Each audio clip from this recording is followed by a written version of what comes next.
Yaşadığımız çevre hepimizin. Çevremizi temiz tutarak yaşam kalitemizi arttırmak ve gelecek nesillere yaşanabilir bir ülke bırakmak elimizde. Çevreyle ilgili öneri ve şikayetlerinizi Alo 123 Çevre Koruma Hattı ya da bizzat Çevre Koruma Dairesi'ne dilekçeyle yapabilirsiniz. İhbarlarınız ve dilekçeleriniz 18 Taksim 2012 Çevre Yasası'nın ilgili tüzüğüne göre değerlendirmeye alınacaktır. Harekete...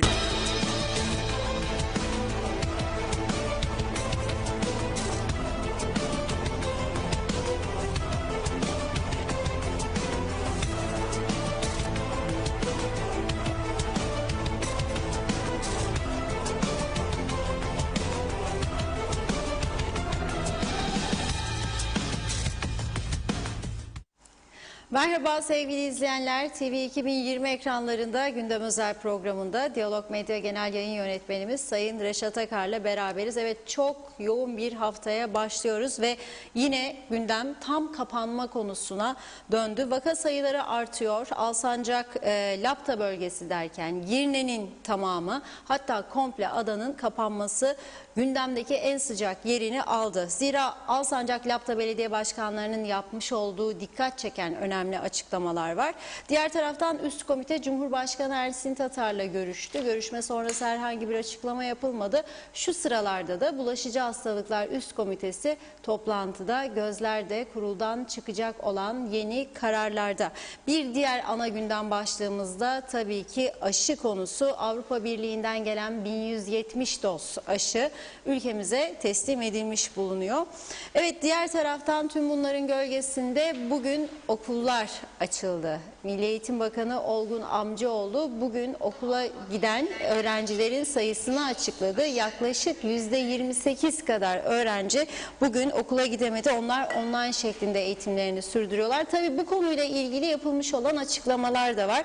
Mecliste toplandı. Siyasi gündeme de bakacağız. Hepsi ve daha fazlasıyla sizlerin de katılımıyla Gündem Özel'e başlıyoruz. Evet Sayın Akar, merhabalar. Merhabalar Funda Hanım. Herkese hayırlı haftalar dileyerek başlayalım. Evet, bugün çok önemli bir gün. Çünkü yeni kararların arifesindeyiz. Ve bu kararlar belki de biz program yaptığımız sıralarda bu kararlar açıklanmış olacak. Sağlık Kurulu'nun ne tür kararlar alacağı hepimizin de merak konusu. Ama hafta sonu da tabii ki çok önemli, hafta sonunda çok önemli gelişmeler oldu. Sağlık Bakanı'nın bir anda bir bölgeye giderek Alsancak ve Lapta bölgelerinde belediye başkanlarıyla görüşmesi, Cuma günü bir takım yeni kararların açıklanması, Cuma akşam saatlerinde ve hafta sonu da hareketli geçti tabii gördüğümüz gibi. Bu arada aşılarla ilgili Sağlık Bakanlığı'nın yeni bir açıklaması oldu. Dolayısıyla bütün bunlara baktığımızda yeni önlemlerin evet kapıda olduğunu hepimiz söyleyebiliriz. Çünkü vaka sayısında artışlar. Evet. Şimdi burada önemli olan mesele nedir? Burada önemli olan bizim Kuzey Kıbrıs Türk Cumhuriyeti'nde Sağlık Bakanlığı'nın, üst kurulun ve hükümetin genel olarak bu süreçte Mart ayından beri yapmış oldukları açıklamalar, iştahatlar, bunlara bir bakmak lazım. Şimdi vaka sayısı, evet bugün çok üzüldük. 40 yaşında bir de 56 yaşında 2 tane koronavirüsten kaybımız var. Gerçekten büyük bir üzüntü kaynağı. Ve bu özellikle Salih Çarka isimli 40 yaşındaki vatandaşımızın herhangi bir hastalığının olmaması, yani doğrudan koronavirüse bağlı enfeksiyon hastalığı yüzünden hayatını kaybetmesi son derece önemlidir. Bizde dünkü vaka sayısı Güney Kıbrıs'ta 130 vaka var, kuzeyde 27 vaka var.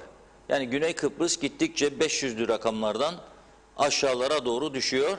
Kuzey Kıbrıs'ta aşağıdan yukarı doğru çıkıyor. Peki bunun nedeni biz açık olduğumuz için midir? Oldu. Yoksa bunun nedeni biz halk olarak da ve işletmelerde kendi kendimizi koruyamamak mı? Yani en basit yönteme başvuruyoruz daima. Geçtiğimiz Cuma günü söyledim, bazı arkadaşlar da bozulmuş buna. İstedikleri kadar bozulsunlar. Gerçekler ortadadır. Mesela bugün bütün hafta sonu kıyametler koptu ve bu sabah 5'ten itibaren Alsancak, Lapta'da iş yerleri kapanacak diye haberler yayıldı. Bugün baktım her taraf açıktı. Belki istisnar kaideyi bozmaz. Bir yer, iki yer belki kapalıydı. Vatandaş dinlemiyor artık. Çünkü usanmış, bıkmış durumdadır. Her gün kararlar ve Facebook idare ediyor. Bu iş için bunu tahrik eden bu kesinlikle böyledir. Devletin bu işe bakması lazım. Çoktan bakmalıydı. Bu devletin istihbarat örgütü teşkilatı yoktur ama polis teşkilatı vardır, sivil işler vardır biliyorum ben. Bir savaş durumunda bir ülkeye içten ihanet edenler, kısa sürede bulunur ve etkisizleştirilir. Ama bu ülkede bu savaştan da beter durumda olduğumuz bu dönemde birileri vardır, bir el bir kol karıştırıyor bunun içerisinde devamlı ve kullanıyor da bazı internet sitelerini falan filan ve bazı makam sahiplerini de kullanıyorlar ve birilerine zarar vermek için ama aslında bütün ülkeye zarar verdiklerini hiç düşünmeden, hesaba katmadan kendi menfaatleri için bir şeyler yapıyorlar. Bunların ortaya çıkarılması gerekirdi çoktan. Eğer çıkarılsaydı ve bu halk bu panik havasından kurtulsaydı bugün çok farklı bir noktada olabilirdik. Bu bir. İki, sağlık örgütü, sağlık teşkilatımız. Şimdi programa girmezden önce sordum, kamu hizmeti komisyonuna sordurdum. Ne oldu bu hemşire durumu? Bizim pandemi hastanemiz var. 15 Kasım'da törenle açıldı. Türkiye Cumhuriyeti'nin Cumhurbaşkanı 7 uçakla Kıbrıs'a geldi. Bütün bakanlar, savunma bakanları, dışişleri bakanlar bir yığın ekip yanında, Sağlık Bakanı yanında. 45 günde biten hastaneyi biz bugün oldu açamadık. Neden? Hemşire yok, doktor yok. Peki bunun sorumlusu her gün dükkanı açıldı mı, kapandı mı korkusundan yatıp kaldırılan insanlar mıdır? Yoksa bunun sorumlusu bizi yönetenler midir? Burada evet Sağlık Bakanı ve ekibi yorgundur, çalışıyorlar. Biliyorum fedakarca hizmetleri var, sağlık ekiplerinin, hemşireler, doktorlar ama bu işte başından beri benim burada söylediğim bir nokta var ki çok önemlidir. Plansızlık ve programsızlık. Ne plan var ne program var, bakkal usulü gidiyor bu iş başından beri. Vaka sayısı 2'den arttı mı pür panik kapatacak oturup toplanırlar sonra kısmi kapama. Bir şey olur ondan sonra aman kapanacak başka çaresi yoktur. Arkadaşlar her şey para değildir, sağlıktır, insansız. Tamam be arkadaşlar. Sen hastaneyi açamamışsın bir. Hemşire doktor açığını kapatmamışsın iki. Bugün Kudret Özersay'ı dinledim. Onun bölgesindenmiş bu hayatını kaybeden 40 yaşındaki Salih Çarka. Anlattı. Tüylerim diken diken oldu dinlediğimde. Doğru mu değil mi? Orada Sağlık Bakanı yoktu karşısında benim gördüğüm başbakan vardı. Cevabını verecek birisi de yoktu herhalde orada. Başbakan da nereden bilecek? Diyor ki bu adam önce bu olay olduğunda bir hafta sen bunu karantina merkezine kapatmışlar kendisini. Ve anlatıyormuş sıkıntısı var, dertleri var. Sen kal karantina merkezinde diyorlarmış. Çünkü hastanede yatak yoktu herhalde. Yatıracak yatağı yoktu hastanede büyük bir ihtimalle. Geç kalınmış da olabilir. Yani direkt birini hedef gösterip de suçlamak istemiyorum. Ama mecliste az önceki dinlediğim konuşmadan bahsediyorum burada. Yani her şeyde vardır da önceden de bilinirdi gibi laflar attı kendisine. Tatminkar bir cevap yok. Tamamen bakkal usulü. Ne kadar şeker pirinç aldın hesap bu kadar, defteri açar yazar bakkal. Sonra bakkal başka tarafa daldığında da gidip biri silerse borcu ödenmiştir diye defterde hesap kalmaz. Aynı duruma geldik ve şimdi bu iletişim çağında biz aynı duruma geldik. Hastane çalışmıyor, doktor eksik, hemşire eksik. Bülent Dizdar da sordu geçen gün. Bunun dedi 2 tane sorun var dedi. Bir tanesi önlemler, ikincisi de 2 tanesi sağlık üst kurulundadır. Bu arkadaşlar en iyi cevabı bunlar verir dedi. Bir korkumuz mu var bizim doktor hastane personel sayısı açısından acaba dedi. Şimdi bugün sordum kamu hizmeti komisyonuna. 17 Ocak'ta sınav yapılmış hemşireler için 15 günde askıda kalacakmış. Bak 17 Ocak'ta yapılmış 15 günde KKTC'nin kanunları yasaları herhalde öyledir. Ve ben de hükümetim istediğimde yasa gücünde kararname çıkarım. Ama bu konuda çıkaramazmışım. Çıkarmak istemiyor herhalde. Akıllarına bile gelmiyor. Yani akıllarına bile geldiğine inanmıyorum ben. Ve bu işi hızlandırmak yok. Mart ayında başladı bu mesele bu ülkede. Bütün dünyada bu korona. Geldik bıraktım Mart'ı, Nisan'ı, Mayıs'ı, Haziran'ı geçtim. 15 Kasım hastane açıldı. 15 Kasım hastane açılmazdan bir ay öncesinden sen biliyordun bu hastane açılacak. Yaptıracaktın sınavlarını, doktorunu da hemşerini de alacaktın. Erdoğan geldiğinde de karşısına dizecektin sağlık ekibini, beyaz önlüklerin içerisinde hemşireler. Ekibimiz hazırdır Sayın Cumhurbaşkanı. Teşekkür ediyorum. Buradayız, başlıyoruz yarından itibaren. Yok, daha şimdi 17'sinde bitmiş, 15 gün de askıda kalacakmış. Askıda kaldıktan sonra çamaşır kuruyacak, indirecekler, diyecekler. Hadi in bakalım, gelin de sizi aldık da başlayın. Ve bir de hizmet içi eğitimden geçmesi lazım. Yani mezun oldu demek iyi bir hemşire anlamına gelmiyor. Bilgili, tecrübeli olduğu anlamına hiç gelmiyor. En az 3 ay, 5 ay başka ülkede olsa daha fazla bir eğitim süreci vardır. Ve ben ne zaman umutlanacağım senden? Senin yatıracak yatağın kalmadı. Hastanen yok, doktorun yok, hemşiren yok. Kapatın gitsin, herkes evine kapansın. Memuru da öderim, sendikalar bırak ödenmesini. 3 aylık hayat bağlı gecikecekmiş diye Cuma günü eylem yaptılar. Yani memleketin her tarafı yanlışlar içerisinde. Yani bir dayanışma, bir birlik, bir süreci birlikte atlatma, bir koordinasyon yok. Fakat en önemli noktaya, bir başka önemli noktaya geliyorum. Kağıt nerede? Bulalım kağıdı. Orada. Şimdi geçtiğimiz Cuma günü Sağlık Bakanlığı'ndan 3 tane duyuru yapıldı. Birinci duyuru okuyorum. Burada okudum Cuma günü. Bugün pazartesi bir kez daha okuyorum. Anlaşılması için. İlk Covid-19 aşılarının yapımı tamamlanmıştır diyor. Yapılan başvurular önümüzdeki günlerde gelecek ikinci parti aşılarda değerlendirilecek ve ikinci aşılama tarihi bakanlığımızca kamuoyuna duyurulacaktır. Bu açıklamadan sonra ikinci açıklama. Covid-19 74 yaşındaki Süheyla Uğur diyabet, hipertansiyon, kalp rahatsızlığı sabah hayatını kaybetmiştir. Üçüncü açıklama. Sağlık Bakanı Doktor Ali Pilli, Türkiye Cumhuriyeti Sağlık Bakanlığı ile gerçekleştirilen istişareler neticesinde önümüzdeki hafta içerisinde 20.000 doz Sinovac aşısının daha ülkemize gönderilmesi için teyit aldı. Aşılar konusunda yaşanan bu gelişme neticesinde ikinci doz aşılama için ayrılan 10.000 doz aşılama çalışmaları devam edecektir. Aşılama programı, buranın altını çizerek söylüyorum, altını çiziyorum böyle kaleme. Aşılama programı en geç yarına kadar açıklanacaktır. Cuma günüdür bu açıklama. En geç yarın ne demektir? Cumartesi. Arkası pazar. Pazar günü Sayın Bakan davet üzerine, özellikle bir belediye başkanının ısrarı üzerine oralara gidiyor. Oralarda saatler geçiriyor ama program bize açıklanmıyor. Bugün pazartesi, cumartesi açıklayacağını iddia ettiği aşı programını bugün oldu açıklamadı daha.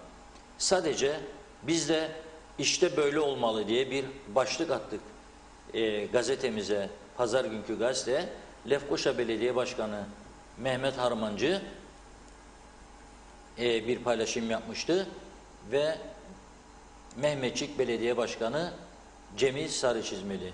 İki açıklamayı gördük sosyal medyada. Dediler ki Sayın Sağlık Bakanı bizi telefonla aradı ve bu süreçte yardım istedi dedi. Biz de bravo dedik, işte budur olması gereken.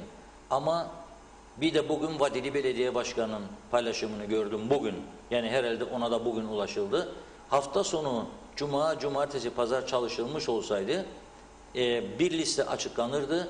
Bugün bu saat falan bölgede şu yaş grubu aşılanacaktır diye ve insanlar o sıraya uyar gider aşısını yaptırırdı ve bu panik olmazdı. Şimdi hem vaka sayısı artıyor, panik var, hem insanlar aşılanamıyor diye panik var. Bugün 79 yaşında olan Kuzey Kıbrıs Türk Cumhuriyeti'nde 35 yaş 40 yaş üstü herkesin çok iyi tanıdığı bir eski fakat çok ünlü milletvekilimiz var. Ergün Vehbi. Geçen hafta bağlamıştım kendisini. Çoğu zaman tekerlekli sandalyede gidiyor. Bir bel fıtığı ameliyatı geçirdikten sonra kısmi felç yaşadı. O açıdan da üzgünüz çok. Fakat okuyor, izliyor, memleketin siyasi yapısıyla, ekonomik yapısıyla ilgilenmeye devam ediyor ve bugün beni aradı yine Ergün Bey. Dedi ki 3 kez dedi bizim çocuklar başvuru yaptı benim adıma dedi. Olabilecek miyim bu aşıyı, olamayacak mıyım? Bugün eşim dedi Girne Hastanesi'ni aradı. Baş doktor bilmiyorum gelin diyemem size diye bir cevap vermiş kendilerine. Ne yapmamız lazım diyor bana Ergün Bey. Ne diyeyim Ergün Bey dedim. Sana yapabileceğim en büyük iyilik bugünkü programda dedim bundan bahsedeceğim. Ama bu çağrıyı Ergün Mehbiler, Ayşe Hanımlar, Fatma Hanımlar, Mustafa'lar, Hasan Beyler için yapıyorum, tümü için. Bu yaşlı insanları ezmeyelim, bu yaşlı insanlara eziyet çektirmeyelim. Madem ki 10.000 aşı elinizde var, kullanabilirsiniz. Madem ki 1000'in üzerinde aşı daha bugün Güney Kıbrıs'tan gelmiştir. Bir program yapmak, bu kadar basit bir işi yapmamak gerçekten kabul edilebilir bir durum değildir. Beni 2'de 1'de kapatmakla tehdit ediyorsun. Kapat, ödersen tabii paramı. O da yok, para da yok ödeyesin. 2'de 1'de cezasını özelde çalışanlar çekecek bunun. Vatandaşlar eve kapanacak, psikolojik rahatsızlıklar geçirecek herkes. Fakat siz bir aşı programını bu halka açıklayamayacaksınız. Şimdi 70 yaşında vardır ve diyorsunuz ki öncelikler arasında kalp, koa hastalığı olanlar, diyabet olanlar, tam tersi onlar öncelikli aşılanmalıdır diyorsunuz. Bütün sağlıkçılar diyor bunu. Ama ondan sonra 80 yaş dediğiniz için bu insanlar çekiniyor. Ben diyor 70 yaşındayım, 68 yaşındayım, 72 yaşındayım. Önünü kesmeyeyim 80 yaş üstünün diye ortaya çıkmıyor. Çıkarsa da sesi duyulmuyor. Şimdi madem ki 80 yaş üstü bitmiştir Sayın Bakan, size buradan çağrı yapıyorum. Üzmeyin bu yaşlıları daha fazla. Eğer ekibiniz bakanlıktaki personel sayısı yetmiyorsa yardım isteyiniz. Bakın 1000 tane aşıyı ilk günden götürüp yakın doğuya teslim ettiniz. Alın kullanın kendi doktorlarınız, hemşireleriniz, öğrencileriniz için de verdiniz. Helal olsun, güle güle kullansınlar. Türkiye verdi, helal olsun. Ama yardım isteyin, size bir program yapsınlar.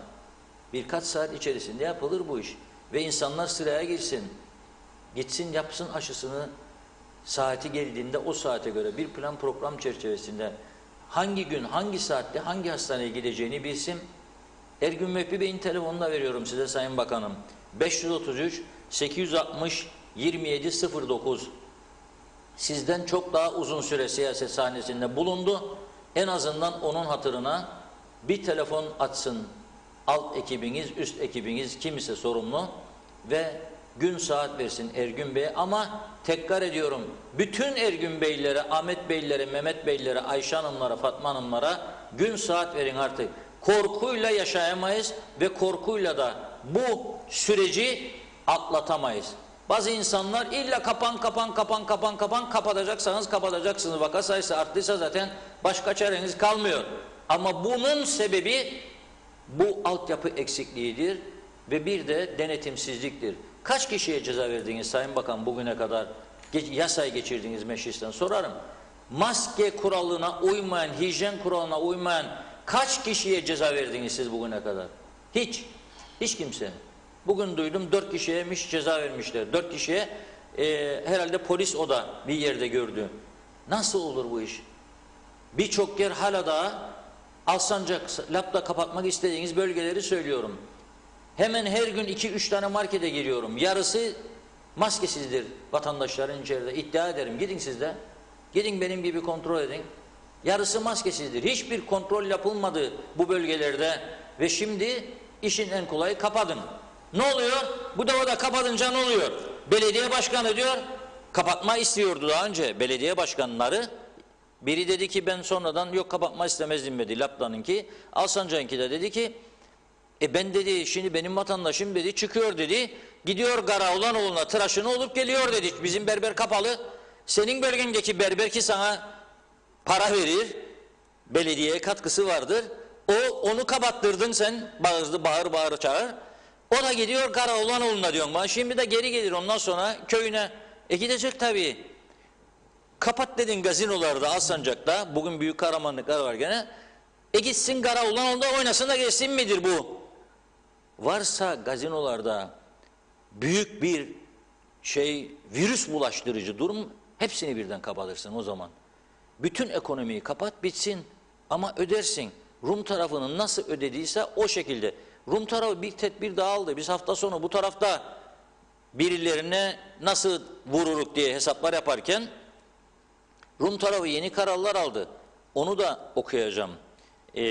Biraz sonra gerçekten önemlidir çok. Ne tür mali katkılar sağlıyor ve ne kadar zarar ediyorlar bu kapanmadan dolayı anlatacağım. Ama onlarda bir başka insanlık daha vardır. Avrupa'yı çağdaş düşünceye göre yönetim anlayışı vardır. Helal olsun adamlara. 1000 defa. Cuma günü, cumartesi günü kar yağışı oldu Trodoslara. Halk evinde bunaldı. Mesajla izin alabiliyorsunuz. Mesaj yazarsınız bir yere, anında da cevabını alırsınız. Mesaj, markete gitmek için izin istiyorum. Size şifre verir, bu şifreyle izinlisiniz. Polis sizi durdurduğunda gösterirsiniz, izinliyim. O da orada girer cep telefonundan bakar. Evet, hakikaten izinlisin, buyur git marketine der. Veya başka bir ihtiyaç, eczaneye gideceğim, gidersin. Mesajlar bu defa cumartesi, pazar Trodos'a gitmek için yağdı. Binlerce insana izin verdiler. 1000 arabana git Trodos'a. Polisler ama orada anormal görev yaptı.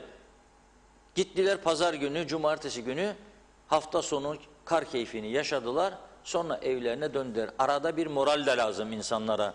Katı tutumlarla bu işi gerçekten başaramayız biz. Ve başaramadığımız da ortada. Üzgünüm çünkü burada kapatma kararı alınırken ekonomik zararlarını düşünen yok.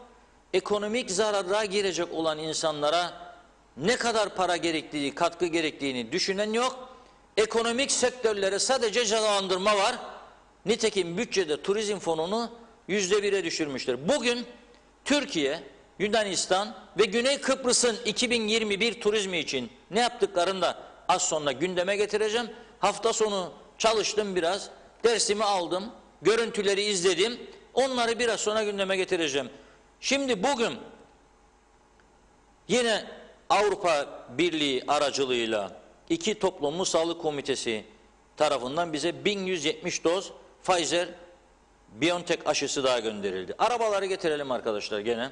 Geçen hafta eleştirdik, kasap vanı gibi bir vandı diye. Bugün daha modern bir van yolladık. Bak ama gene Rum nasıl yolladı aşıları?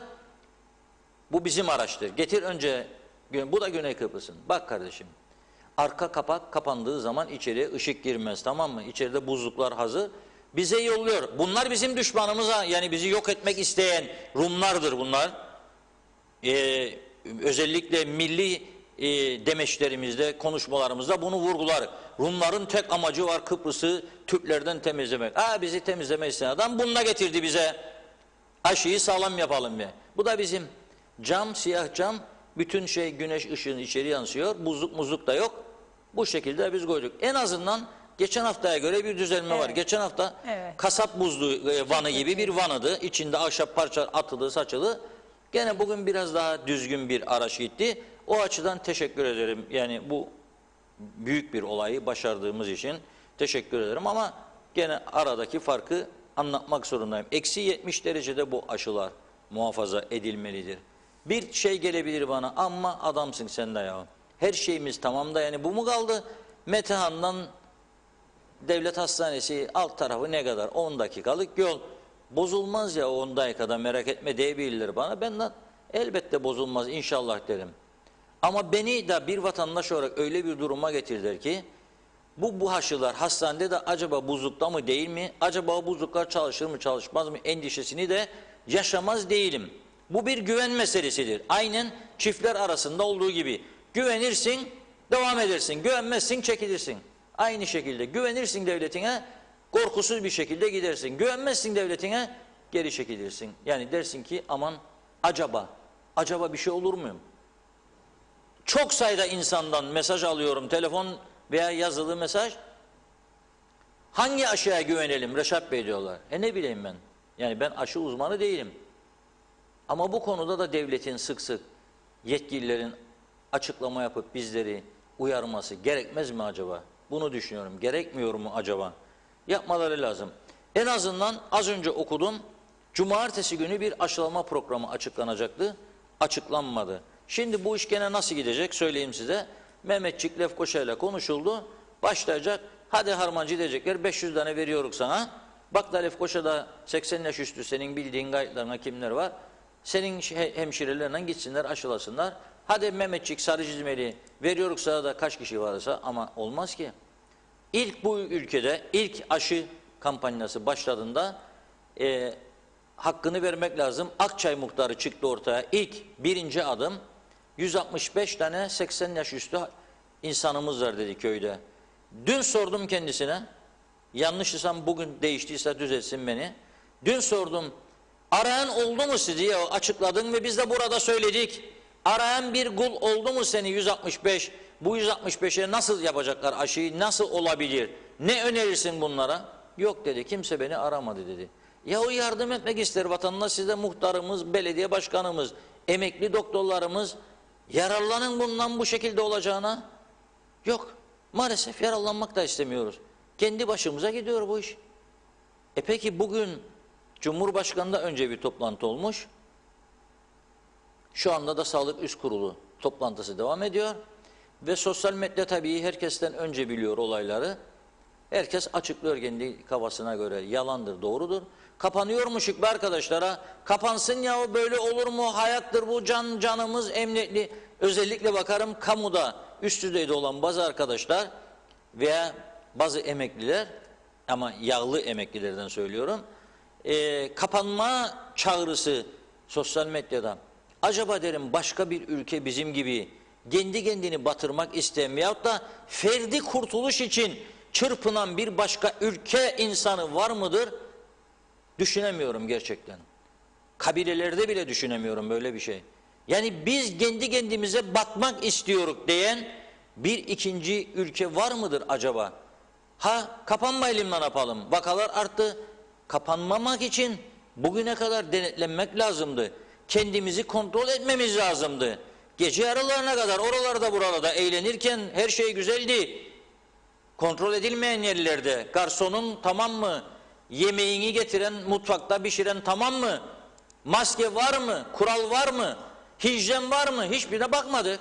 O günler güzeldi. Ha şimdi 2-3 kişi çıkınca biz de sıyırdık arada. Bir şey olmadık. Tamam şimdi kapatalım ya da bitsin bu iş. Çünkü aylık garanti... Ama olmayacak bu ay sonu. Bu aylık garanti olmayacak. Bu ay sonu aylık garanti olmayacak. Varsa Maliye Bakanı çıksın söylesin. Daha peşin 10 milyarlık bütçenin 3 milyarı açıkla. 2,5 milyarı açıkla gitti meclise bu Maliye Bakanı. Ve 5 kusur milyar gelir sağlayacakmış. Nereden? Nereden sağlayacaksın 5,5 kusur milyar geliri? Kapalı sektörlerden mi sağlayacaksın? Nereden? Aç kalan insanlardan mı para toplayabileceğini tahmin ediyorsun? Ya dua etsin seyri söver ruhsatları da cepte para olanlar tarafından çıkarılıyor. Şimdi 1-2 ay sonra vadesi gelen onu da çıkaramayacak. Yolda gördüğümüz 10 aracın şu anda 3 tanesi, her 10 aracın 3 tanesinin seyri söver ruhsatı yoktur. Devletin de çok büyük bir gelir kaybı var bunda. Ama ben eskiden derdim denetim yapılsın, alınsın, şimdi diyemiyorum. Çünkü bu korkarım Şubat-Mart ayında her 10'un 5'i 6'sı sonra 7'si 8'i ruhsatsız olacak.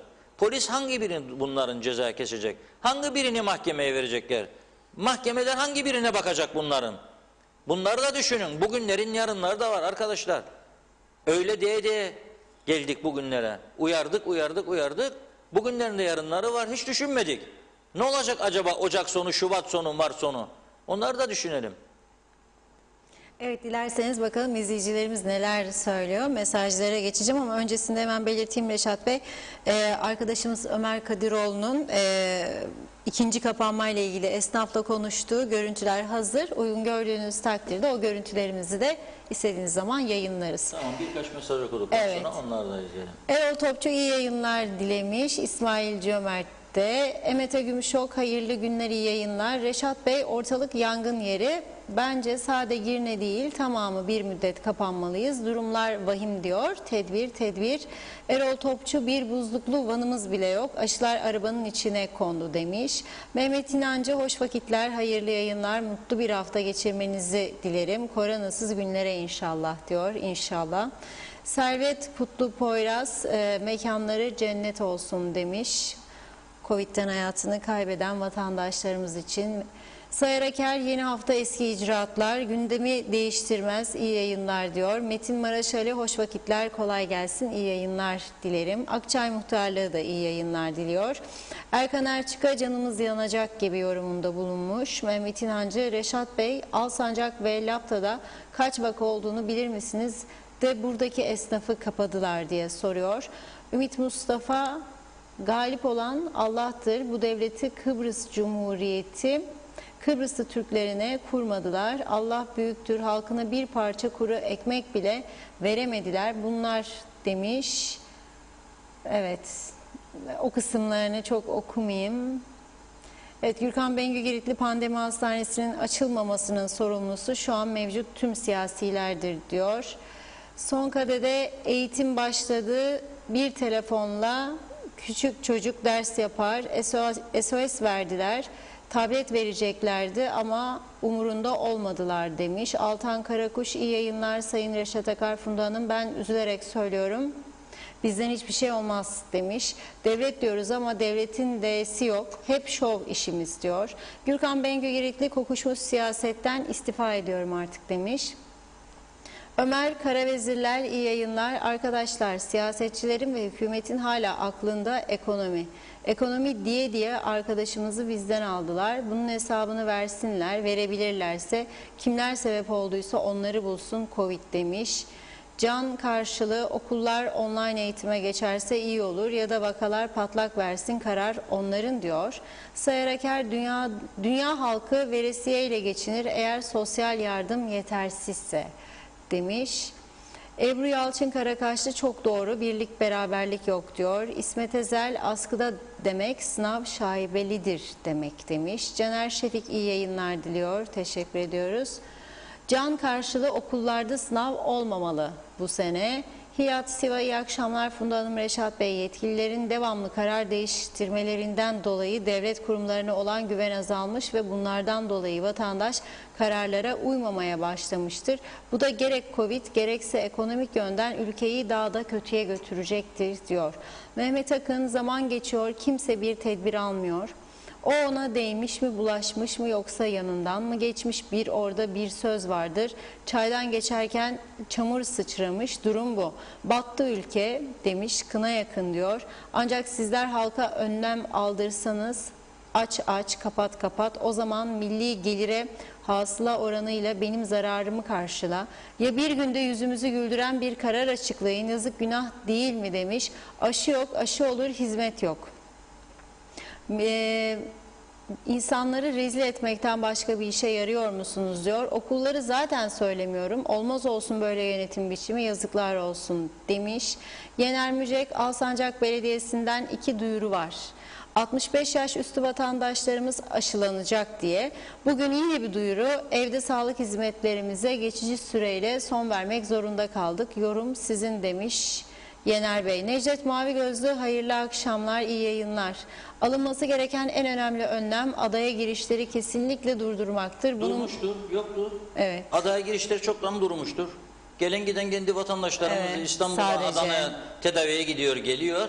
Karantina Evet. oteline gidiyordu. Oradan 14 gün turist yoktur. Bulaşların da hepsi yereldir. Hiçbiri, Evet. hiç dıştan gelen biri yok. Kapalıdır dış zaten. Aylardır dış kapalıdır. Devam edecek, kapalı kalma. Türkiye bizi turizm şeyine koymadı bu sene. Tanıtımlarına. Sizin gidin ne yaptığınız belli. Geleceğim turizme biraz sonra. Biraz sonra turizm konusuna geleceğim. Yani daha doğrusu ekonomik konuların başına geleceğim. Evet diyor ki Necdet Bey, böyle bir zamanda gerçek turistlerin gelmesini beklemek ölü gözünden yaş beklemekle eşdeğerlidir. Daha fazla geç kalınmadan limanlar kapatılmalı, uçak veya gemiler boş gelecekler. Buradan gitmek isteyen gidecek gelişler bir müddet durdurulmalıdır demiş Necdet Bey.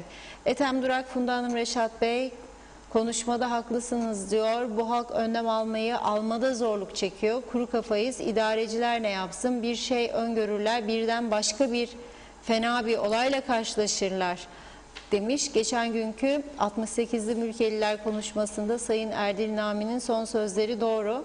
Ama merak ediyorum, ayrı devlet olmayı kaç defa daha Rum'la görüşürken bavulları, bohçaları toplayıp kapıyı vurarak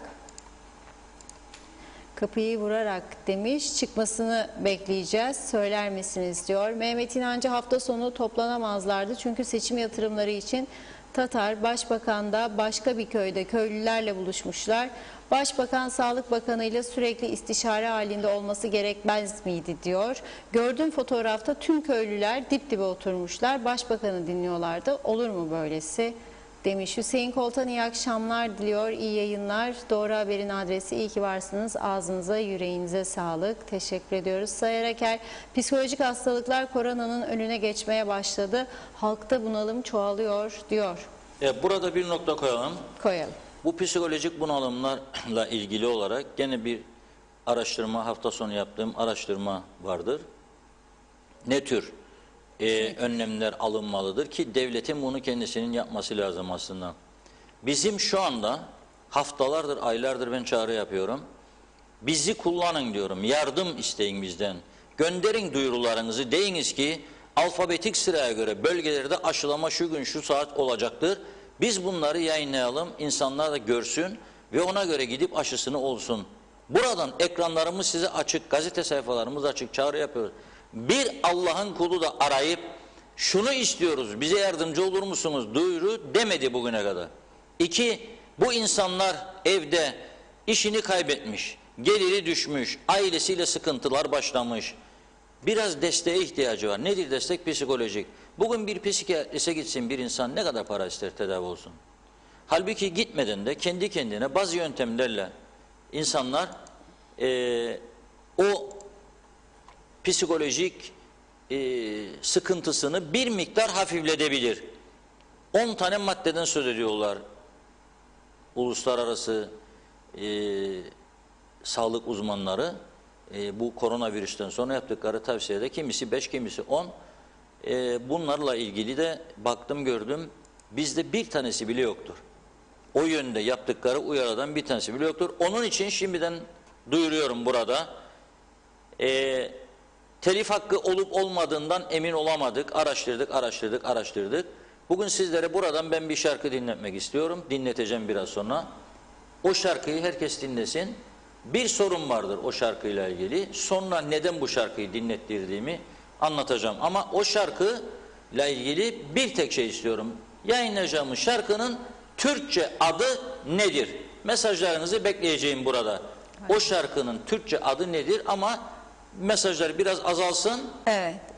Esnafla yapılan söyleşileri bitirelim. Arkasından onu verelim. Evet, hızlıca okuyayım birkaç mesaj daha. Mustafa Yılmaz demiş ki Girne'de maskesiz gezer insanlar kafelerde. Türkiye'de maske cezası var. Burada da olmalı Reşat Bey diyor. Fatoş Köroğlu iyi akşamlar, iyi yayınlar dilemiş. Erol Ali iyi akşamlar. Girne'de okullar kapandı bugün. Sabah öğretmen ve öğrenciler bazıları Lefkoşa okullarına getirdi diyor. Nevzat Alkan, Alsancak ve Lapta Belediye Başkanları kapansın burası dedi. Kapandı orası ve o bölge halkı isyan edecek. Bu bir dahaki yerel seçimi kaybettiler demektir. Kendi ayaklarına sıktılar. Yorumunda bulunmuş. Mehmet İnancı bravo Sayın Akar, doğrular sizde. Yarası olan gocunsun, yola devam diyor.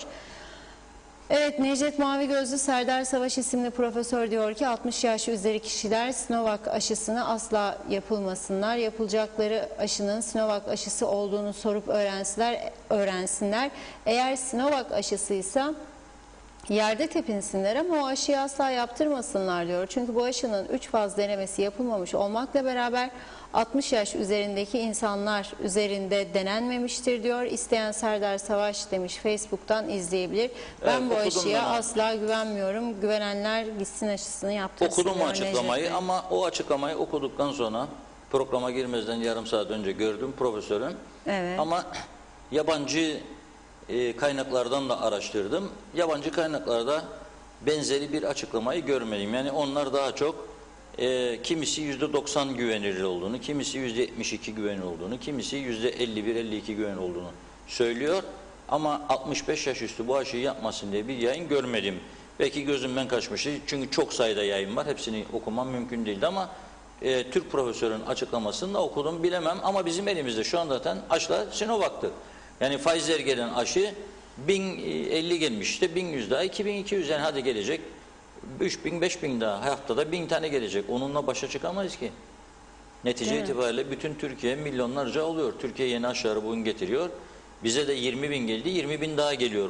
Bu hafta içinde 20 bin daha gelecek. Mecburuz bir yerde. Devam edelim. Evet, Emine Özatilla da iyi yayınlar dilemiş. Reşat Bey diyor, ilk geldiğinde 6 ay önce belediye arabasıyla alındı. Bu yine iyi demiş. Nikos Bülent Antonio, iyi yayınlar dilerim Funda Hanım, Reşat Bey. Allah'a şükür sesiniz tamamdır. Şeytanın bacağını kırdınız demiş.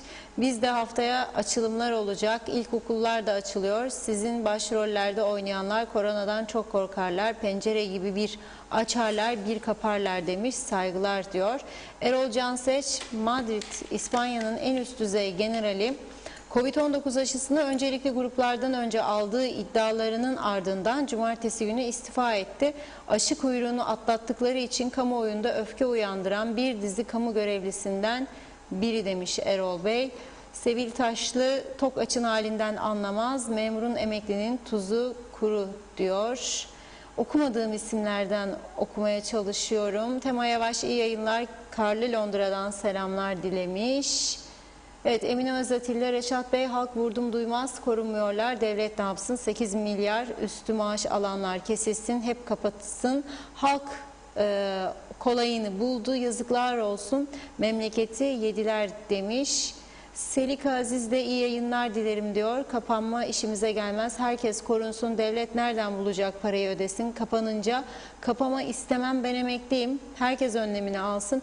Ben Mart ayında seyri sefer sigorta arabanın ödeyeceğim. Daireler açık olsun diyor. Son olarak Akçay Muhtarlığı'nın mesajını okuyup ara vereyim izninizle. Hiç kimse bizi aramadı Reşat Bey ve yeni bir panik başladı köylerimizde. Hiç kimse çıkıp bir açıklama yapmıyor. Halbuki bu organizasyonu yapmak çok basittir. Belki de yaptılar, bilemiyorum, ama biz muhtarlara hiçbir bilgi verilmiyor maalesef. Reşat Bey, tekrar çağrımı yapıyorum. Ben ve 2 muhtarımı görevlendirsinler. Yılmazköy'den Yeşilırmak'a kadar muhtarlardan liste alalım. En azından sayılar belli olup program yapmak daha kolay olur düşüncesindeyim. Onlarca insanımız var, çalışma izinli ve kayıtta olmayan. Onlar da muhtarların yapacağı listelerde isimleri yazılabilir demiş. Evet Reşat Bey. Evet, muhtarımızın çağrısına ben de yürekten destek veriyorum, katılıyorum. Sağlık Bakanlığı'nın bu sese kulak vermesini diliyorum. Hafta sonunda bütün belediye başkanlarının böyle telefonla bir değil, tümünün toplantıya çağrılması gerekiyordu. 28 belediye başkanı ortak karar üretilirdi. Belediye başkanları da kendilerine bağlı muhtarlıklarla temasa geçirdi. Ve bugün için bütün bölgelerde öncelikle 80 yaşsa 80 yaş üstü kaç kişi kalmıştır? Arkasından 75 yaş üstü, arkasından 70 yaş üstü, arkasından 65 yaş üstü. Bu kesim hiç olmazsa tamamlanırdı ve bir miktar rahat nefes almaya başlardık. Derdi ki umut var şimdi. Bu kadar insan aşılanmıştır. Çünkü bunun ikinci partisi de var. Yani bütün dünya açılırken Nisan ayında göreceğiz. Nisan bilemediğiniz Mayıs. Biz burada daha aşı kavgası yapacağız. Çünkü örnek var, kötü örnek var elimizde. Hastaneyi açamadık. 15 Kasım, 15 Aralık 1 ay, 15 Ocak 2 ay. Şu anda ocağın kaçındayız ya? 25'indeyiz. 2 ay 10 gün geçti aradan ve biz bu hastaneyi açamadık ya. Kime anlatabiliriz bunu? Bina orada hazır, içi mefruşat hazır. Doktor yok, hemşire yok deriz. Niçin? Niçin? Lüks işlerle uğraşabilen bu devletin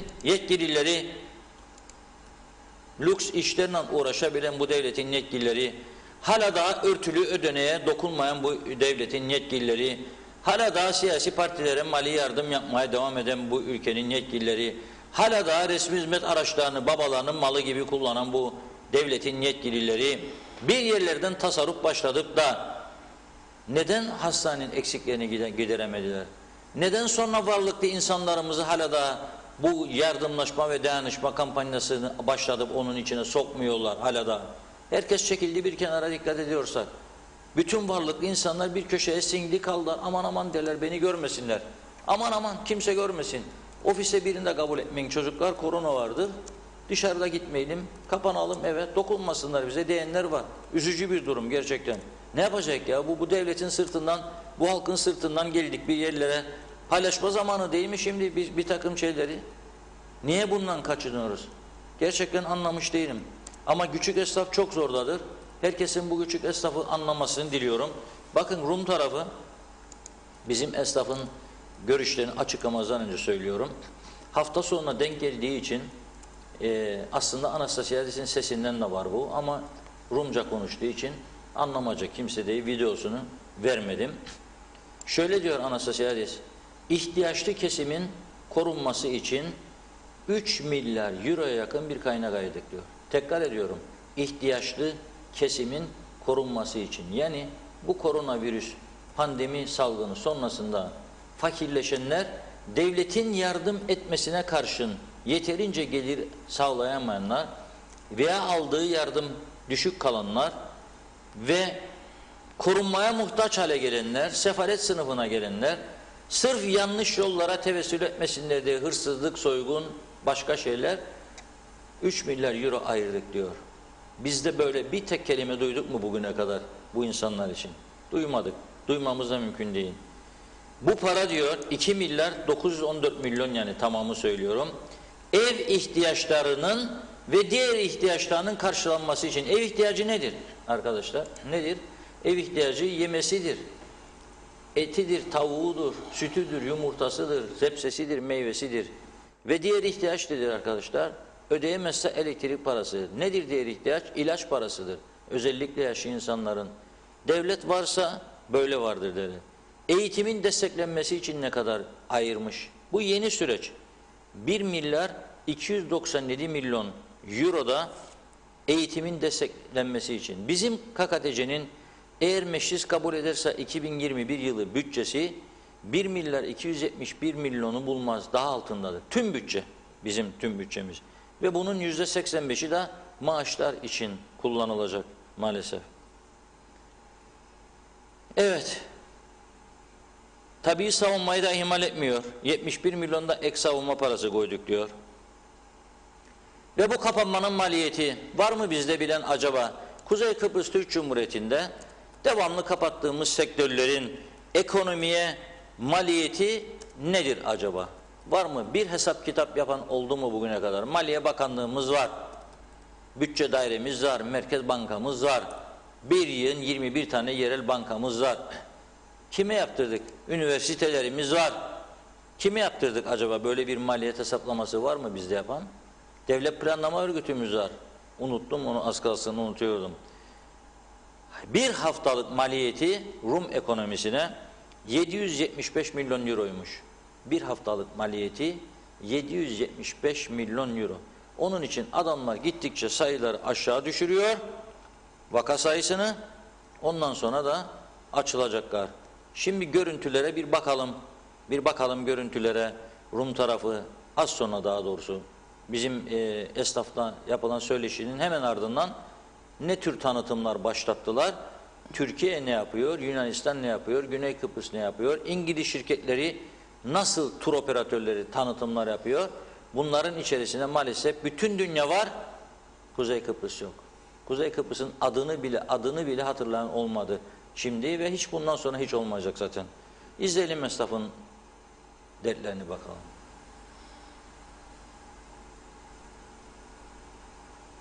Şöyle söyleyeyim, zaten bu geçen kapanmadan sonra yani bu kapalı süreci toparlamaya çalışıyoruz.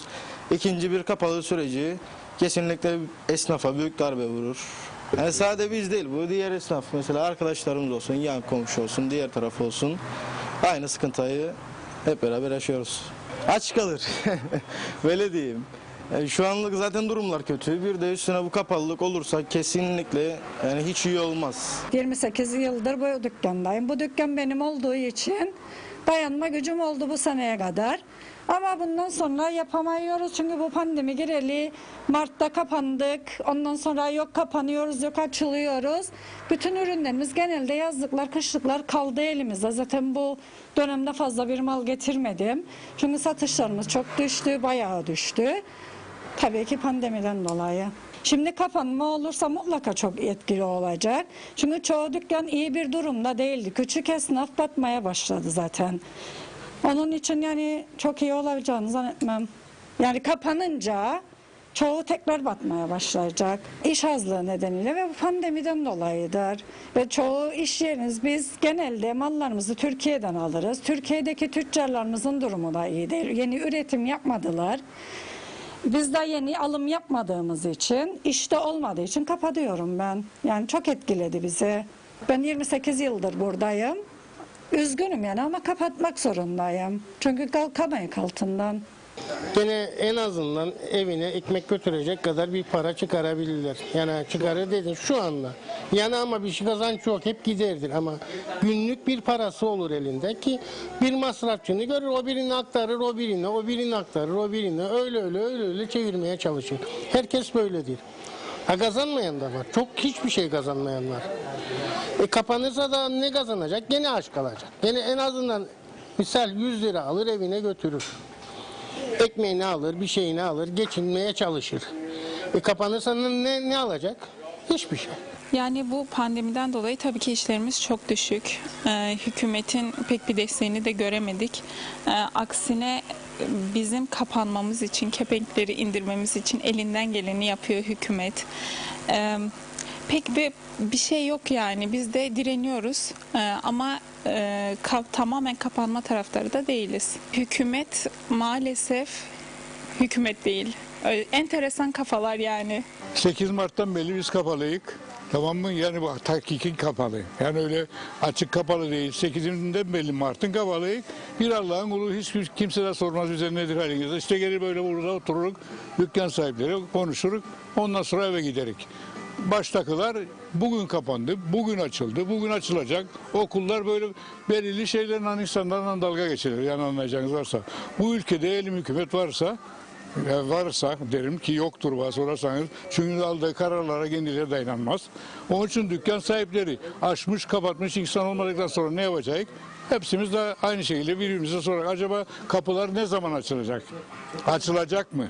Diye böyle bütün gün işte üçü arkadaşım burada otururlar aynı şekilde sohbet ederek kahvemizi içerek eve giderek. Başka bir şey yaptığımız yok. Ne bir yardım ne bir şey. Gördüğünüz gibi insanlar bütün mallarını dışarı çıkarttılar. Geçmişte 20 liraya aldığı malı 10 liraya satar sırf dükkanının içinde çalışanın ve kendi ekmek parasını çıkartmak için. Bunu baştakiler görmez yani. Ama nedir? Seçim zamanı herkes arasların içinde gelir 20 kişi şov yapar. Ama başka bir şey olduğu zaman bu insanlara gelip sormazlar haliniz nedir diye. Dükkanlar kesinlikle açılması gerekir. Yani benim kendi fikrime göre. Yani çoğu buradaki mağazalar kapalı. Evet iş yok diye kapalı ama sonuçta kapalı olmasının en büyük nedeni gerekli olan desteği almamalarıdır. Çünkü gelip oturduklarında burada veya dükkanlarını açtıklarında sonuçta bir elektrik harcanacak. Sonuçta ben de şu anda burada elektrik harcıyorum.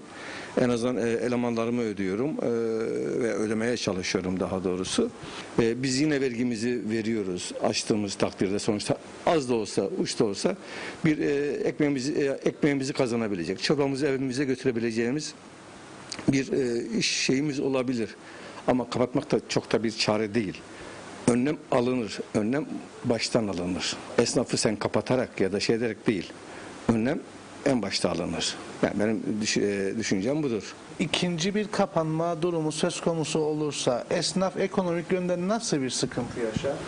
Ya esnaf zaten bir senedir çok büyük bir sıkıntı yaşıyor yani. Tabii ki daha da sıkıntı daha da büyük olacaktır. Sonuçta hani muhakkak bir şeylerin dönmesi gerekir. İnsanlar bir şey kazanması lazım. Devlet de bunu bize karşılayamayacağına göre yani ya tabii ki yani sağlık çok önemlidir ama bunun yanında sağlığımızın da iyi olması için de cebimizde bir şeylerin de olması gerekir yani. Yani gidip de biz de bir şeyler alışveriş yapmamız gerekir. Yani gıdamızı almamız gerekir. Çocuğumuza bir şeyler götürmemiz gerekir. Değil mi? Yani ama o da olmazsa yani bir anlamı yoktur. Sen eğer kapatacaksan biraz da güçlü bir devlet politikası izlemen gerekir.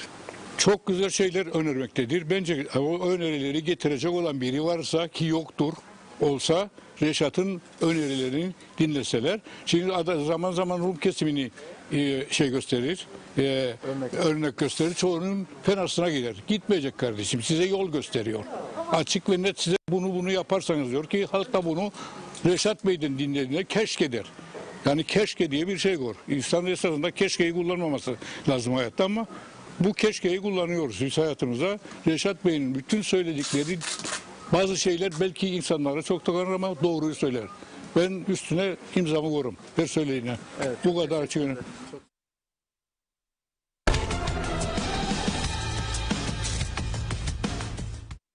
Evet, esnaf neler söyledi dinledik. Evet, şimdi ne olacak? Bu Aras'ta esnafı diğer birçok bölgedeki esnaf gibi zordadır. Yani Gazi Mausa'nın Surlar içi esnafı da bitmiştir. Güzelyurt'un esnafı da bitmiştir. Girne'nin çarşısındaki esnaf da bitmiştir. Aynen Lefkoşa'daki esnaf gibi. Yani Aras'ta kötüdür da Dereboyu yahut da ne bileyim Metropol yolu veya diğer Yenikent çarşısı daha mı iyidir? Zannetmiyorum. Daha iyi değil. Ama özellikle bu tarihi Aras'ta çarşısı 2003'te kapıların açılmasından sonra biraz rahatlamıştı oradaki esnaf. Yüzü gülmeye başlamıştı. Turistler gelirdi dalga dalga ve satış yapıyorlardı. Şimdi şunu düşünüyorum. Yarın biz Rum tarafı sıfırlayacak bu işi. Turizmi de başlatacak Nisan'da.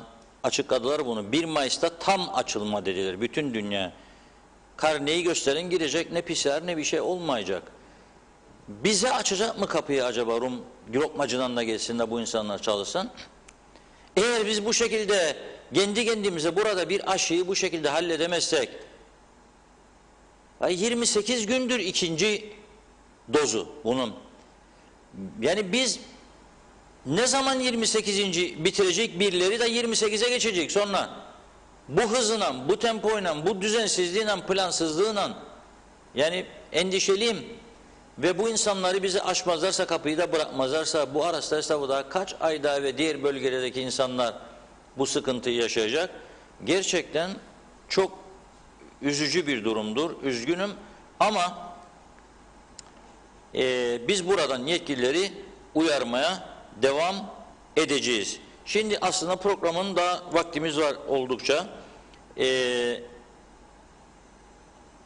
Ne yapıyor bu insanlar?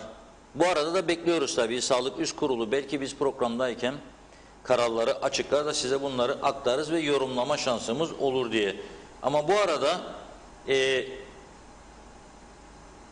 özelden gelen de çok mesaj var. Bugün hepsini okuyamayacağım tabii. Çünkü genel mesajlar bile okunamıyor. Mustafa Bazılalı Bey diyor pandemi hastanesi vatandaşa hizmet amacı yapılmadı. Sadece vatandaşı kandırıp aldatıp oy alarak Cumhurbaşkanı seçilmek için yapılan aldatmacadır. Bak ne güzel adam seçildi ve 5 yıl o makamda keyfi alem yapacak. Vatandaş da bakacak, hep bakacak diyor.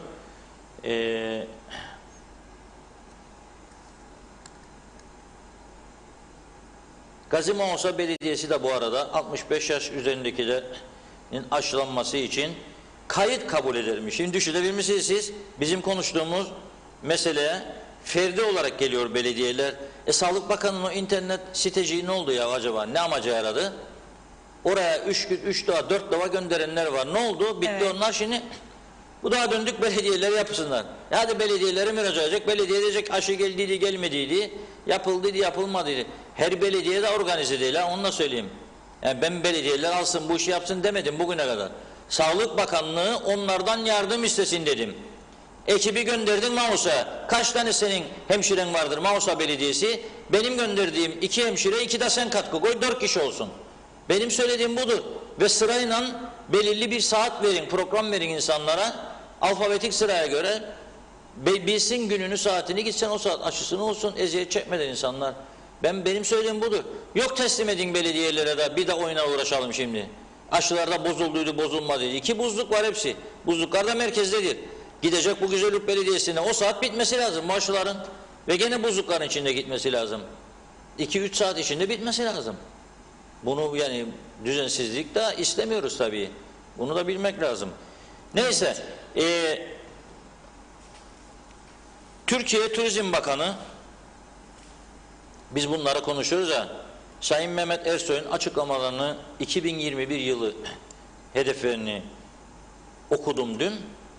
Şöyle diyor. Bu 2020'deki kötü seneye, pandemiye rağmen Türkiye 15 milyon turist ağırlamış. Hepimizin dikkatini çekecek bir rakamdır bu. 15 milyon. Hafta sonları bütün Türk halkı evlerde kapalıdır, sokağa çıkamaz. Yılbaşı 4 gün kapattı halkı ama turizmi durdurmadı.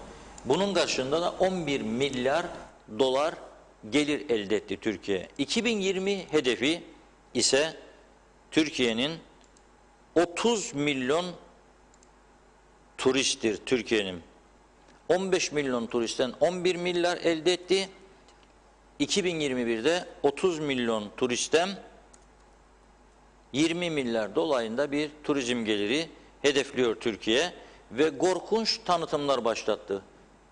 Ekranda görüyoruz bu tanıtımlarını Türkiye. Bu Türkiye'nin tanıtımlarıdır. İngiltere'nin birçok tur operatörü dünyanın çeşitli ülkelerinin yanı sıra böyle bir akış gelecek şimdi Broadway Travel diye. Türkiye'yi pazarlıyor. İndirimli fiyatlar. Onları da göreceğiz. Böyle yukarıdan aşağı yazı var, fotoğraflar vardır. İngilizce yazılmış. Onu da göreceğiz. Bu Türkiye'nin tanıtımının yanında Yunanistan'ın bütün dünyada korkunç tanıtımları var. Güney Kıbrıs'ın tanıtımları var. Herkes kendi ülkesinin bir başka yerini tanıtıyor. Burası da Güney Kıbrıs'ın. Gördüğümüz bu görüntü. Hem turistlere çağrı yapıyor gelin diye hem de turizm yatırımı yapın diyor. Kıbrıs'a diyor. En karlı yatırımdır diyor ve ilerisi için diyor çok karlı olabileceğiniz yatırımdır. Gelin diyor Güney Kıbrıs'a turizm yatırımı yapın. Bu fırsatı kaçırmayın diyor. Çok iyi şartlar var diyor. Çok iyi teşvikler var diye çağrı yapıyor. Bu Güney Kıbrıs'ın.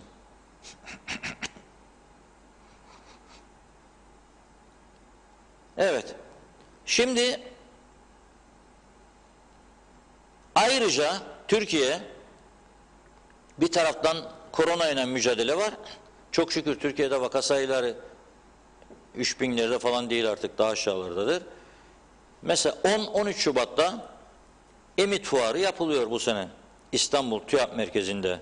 Travel Turkey İzmir 25-27 Şubat yapılıyor. Antalya Travel and Tourism 2021 26-27 Nisan'da yapılıyor.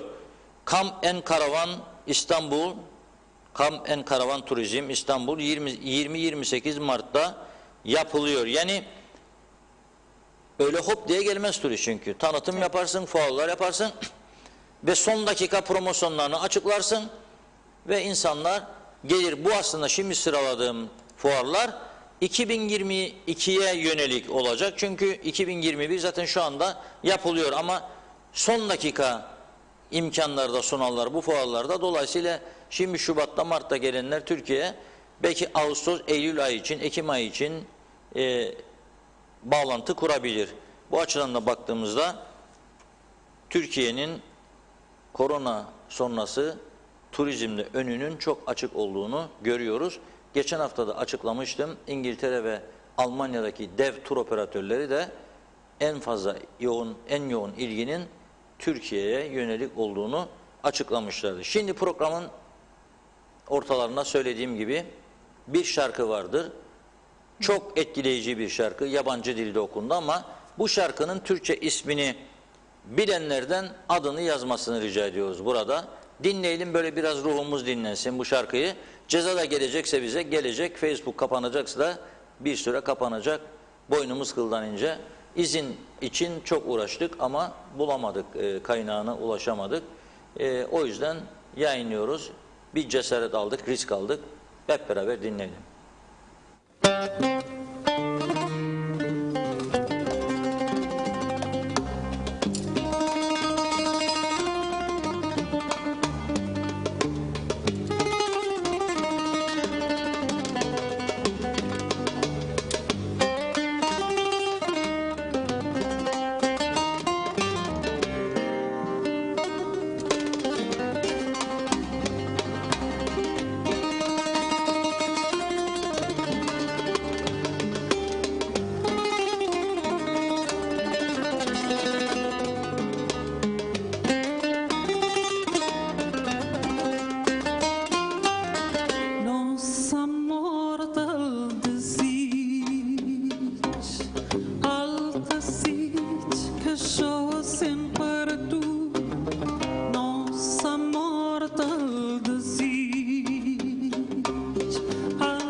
Güzel oldu, böyle bir değişik oldu. Hemen şarkının ismine geçmeden önce ama size bir soru sorayım Reşat Bey. İzleyicilerimiz de bu soruyu soruyor çünkü çok soran var. Şarkıyı bilene hediye mi var diye sormuşlar. Bugün İsmini hediye bilene. buradan sevgilerimizi gönderiyoruz. Herkese kucak dolusu sevgiler. Evet, bilenler var değil mi? Çok var Çok bilen. var. Bir Demet Yasemin. Bir Demet Yasemen şarkının Yasemen, adı. evet. Özellikle Zeki Müren'den çok sık dinlediğimiz bir parçaydı. Allah rahmet eylesin. Ona da müthiş. Niye koyduk bu müziği? Çünkü ona geleceğim ama orijinali de bunun bir arkadaşım yazdı şimdi. Bir Museviymiş orijinali bunun. Leonard Cohen'in gitaristi Javier Master çalanda gitar ediyor ama mükemmel çaldı. Yani sanki bizim Türk musiki aletlerinden birini kullanıyormuş gibi. Şimdi diyor ki psikologlar, çok sayıda psikoloğun bu konuda yazısı var. Mesela Serhat Altekin diyor ki bu koronavirüs sürecinde bazı hayatınızda uyguladığınız yöntemler stresinizi ve psikolojik sorun yaşadığınız psikolojik sorunların hafifletilmesine çok büyük katkı sağlıyor diyor. Bunlardan birisi de diyor müziktir diyor. Spordan söz ediyor, yemekten söz ediyor, şarkı söylemekten, müzik dinlemekten söz ediyor. Müzik diyor şifa kaynağıdır. Bir savunma mekanizmasıdır. Gülmek atmak da gevşetir. Gülmek diyor, kahkaha atmak da gevşetir, rahatlatır. Bir süreliğine de olsa kaygıyı ve gerilimi azaltır. Zaten şimdi karikatürler de öyleymiş. Mesela karikatürler de onunla ilgilenmek rahatladır diyor. Şimdi öyle bir duruma geldi ki niçin bunu anlatma ihtiyacı hissettim? Yapacak bir şey kalmadı fazla. Mart ayından bugüne kadar sürekli kapama açma, kapama açma. Yani ben şimdi bakıyorum birçok işletmeci, öyle isimler var bildiğim, sosyal medyada paylaşıma da meraklı. Girelim. Mart ayından bugüne kadar belki de 300-400 tane paylaşım var. Hep kapama açma korkusu her gün. Gene mi kapatıyorsunuz, gene mi açıyoruz? Bir gün içinde 7-8 paylaşım yapıyor adam. Diyor ki ne oldu, ne kadar çıktı, aman gene yandık, ne oldu bizim malzemeler gene elde kalacak, buzlukta kalacak, kokacak, atılacak, şudur budur. Ya insanlar evet bir büyük kriz, dünyayı sarsan bir kriz, ben de biliyorum bunu ama neden biz küçücük bir ülkede daha tedbirli gidemedik de bu virüsle mücadele ederken bir taraftan da ekonomiyi yaşatma becerisini gösteremedik? Niçin başka ülkeler başka kaynaklardan keserek özelde çalışanları da destekliyor? Adam Güney Kıbrıs'ta evine yiyecek almakta zorlanan veya yeterince beslenemeyenlere destek için de bir paket açıklıyor. 3 milyar euro. Bizim bütçemiz 1 milyar euronun biraz üstündedir. 2020 daha da altındadır. Nasıl olur da biz bunu yapamıyoruz? Yani bu salgın sadece bizim derdimiz değil. Bütün dünya devletleri bununla uğraşıyor ve çare üstüne çare üretiyor. Bugünkü vaka sayısı 99.774.000 dünyada, yani neredeyse 100 milyona geldi. 2.139.000 de can kaybı var dünyada. Ve umarım bu aşılardan sonra artık insanlar bu virüse karşı daha güçlü olur, daha iyi savaşır. Bu arada programın başında atladığımı, unuttuğumu sanmasın izleyicilerimiz. Okullar açıldı bugün. Eğitim Bakanı arkadaşımıza geçtiğimiz hafta buradan demiştim ki sen öyle diyorsun ama kaç defadır açıkladıklarının hiçbirisi tutmadı. Hiçbir zaman senin verdiğin tarihlerde okullar açılmadı. Bugün açıldı okullar. %70 gibi bir katılım olmuş. 72, 28 de katılmayanlar. Bir öğretmenimizin paylaşımını okudum. Havalandırmak lazım sınıfları. Kurallardan birisi. Çocukları sokuyorsun sınıfa. Havalandırmak lazım. Havanın kaç derece olduğunu bilen var mı? Lefkoşa soğuğu mesela. Pencereleri açınca diyor hocanım, biz öğretmenler de diyor, çocuklar da dondular diyor, dondular. Senin ısıtman yok sınıflarında, okullarında. Senin okullarında ısıtma yok be kardeşim. Senin okullarında çocukların oturup yemek yiyebilecekleri bir kardeşim. Sen 40 yıldır 2-3 tane özelin yaptırdığı haricinde bir tane okul yapmamışsın be kardeşim. Sen sadece seçim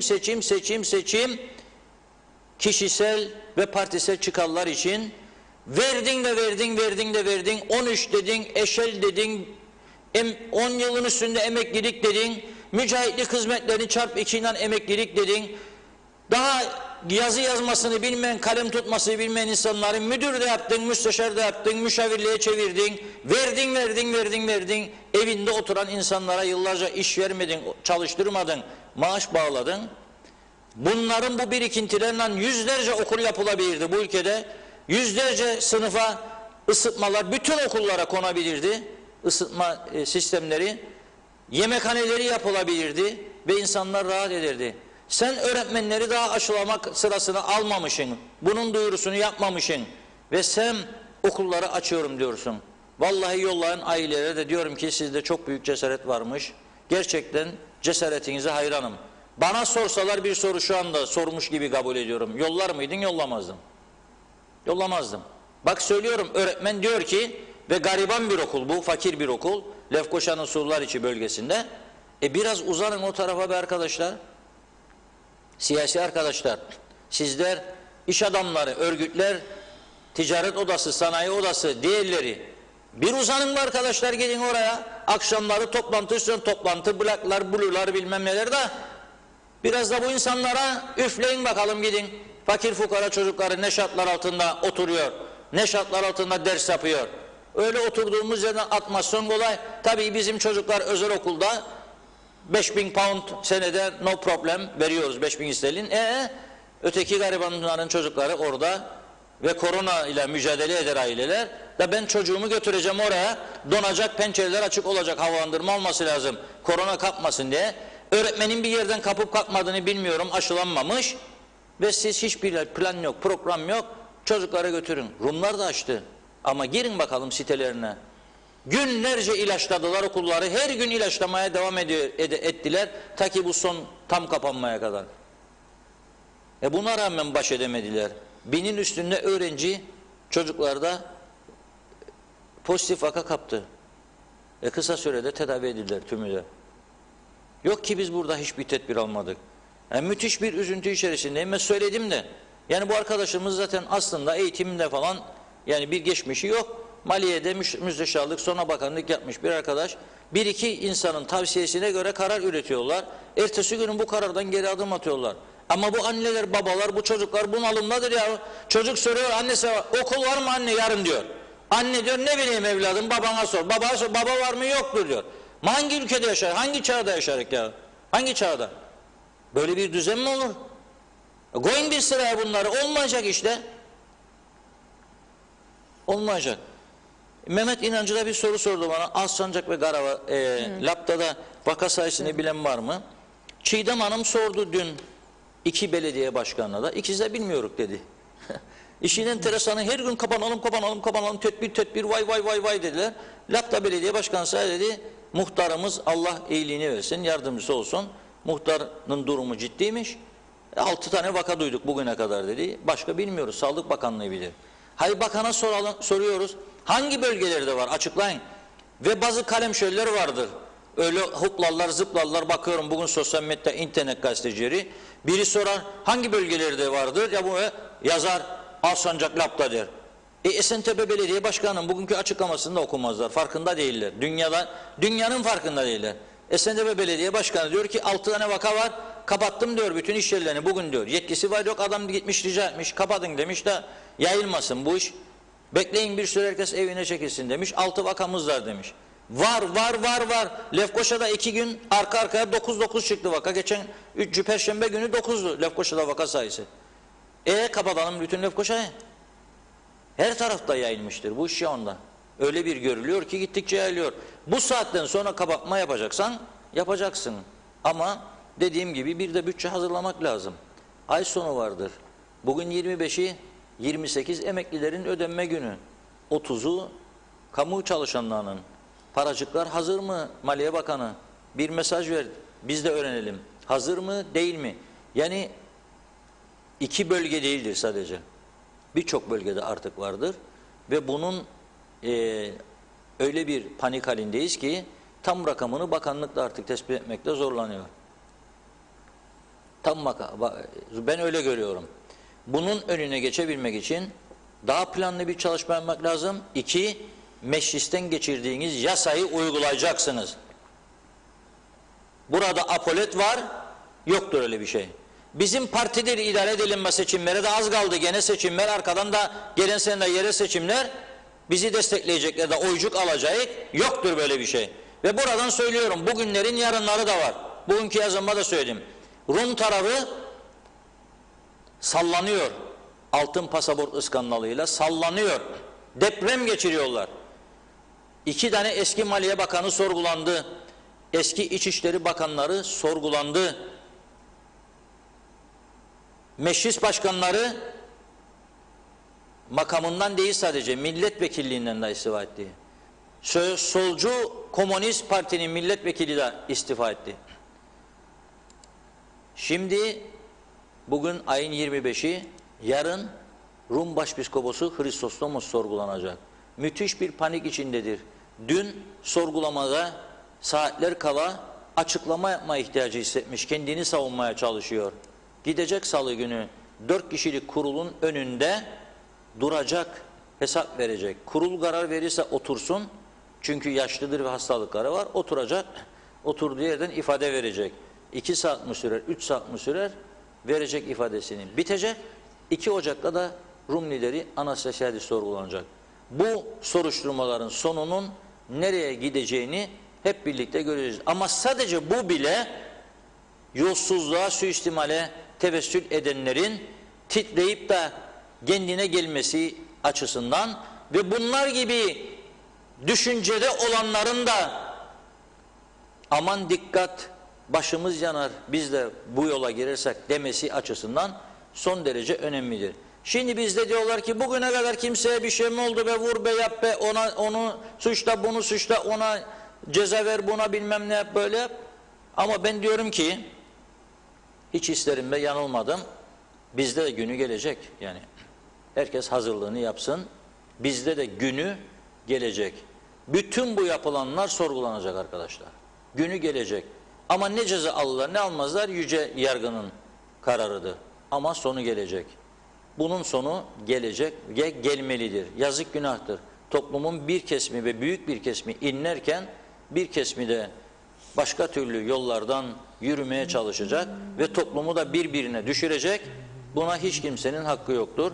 Ben buradan söylüyorum, yanılmayacağıma inanıyorum. Günü gelecek, sorgulanacak. Böyle bir parlamentoda olmayacak belki bir süre sonra ama insanlar artık zaten vatandaş kendi sorgulamaya başlayacak.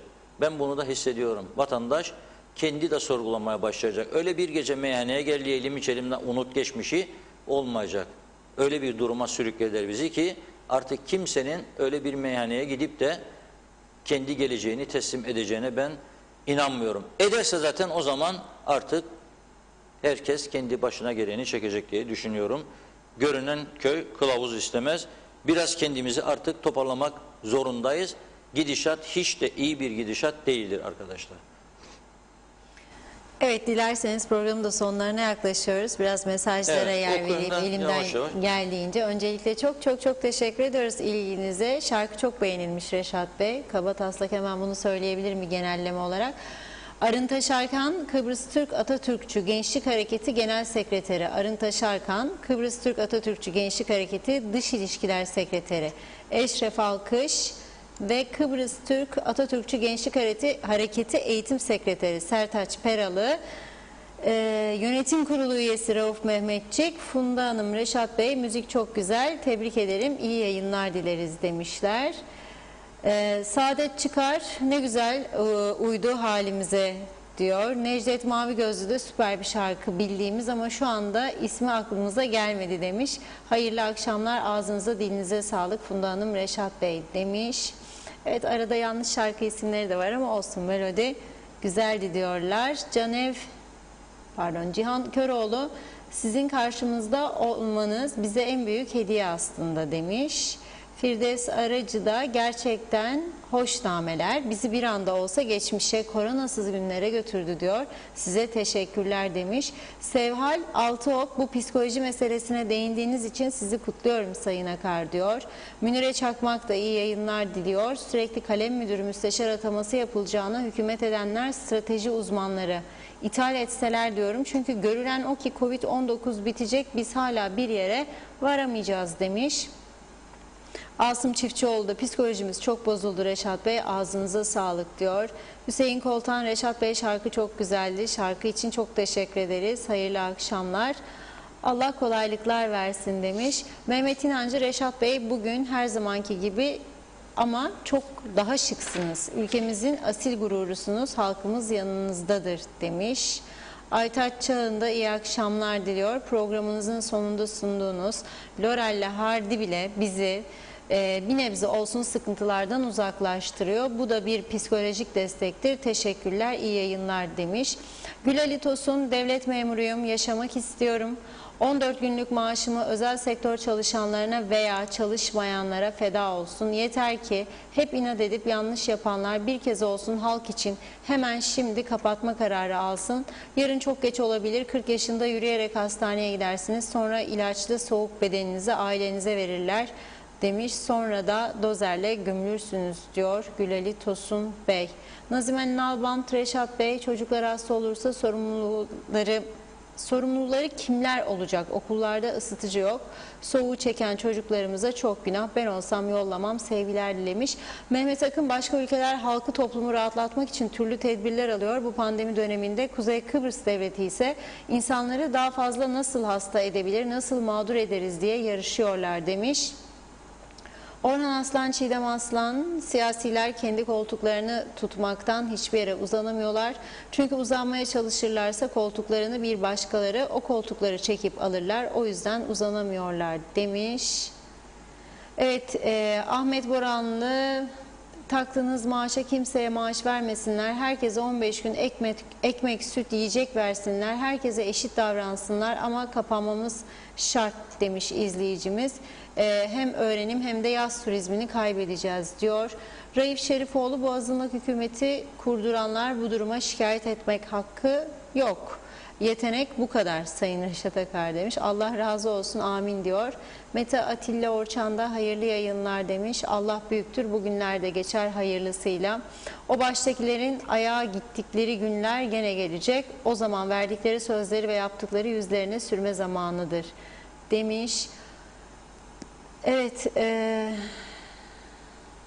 bakıyorum. Hatice Yaşar Akyıl, toptancılar girip çıkmadığı yer yok. Benim eşim sabah kamyonundan çıkar, kendi bölgemize geldiğinde işi bitince eve gelirdi. İşi de 5'te biterdi. 3 aydır Lefkoşa'ya geleceğim dediler. Bu insanlar 10 köy dolaşır, bir de Lefkoşa'yı dolaşırlar diyor.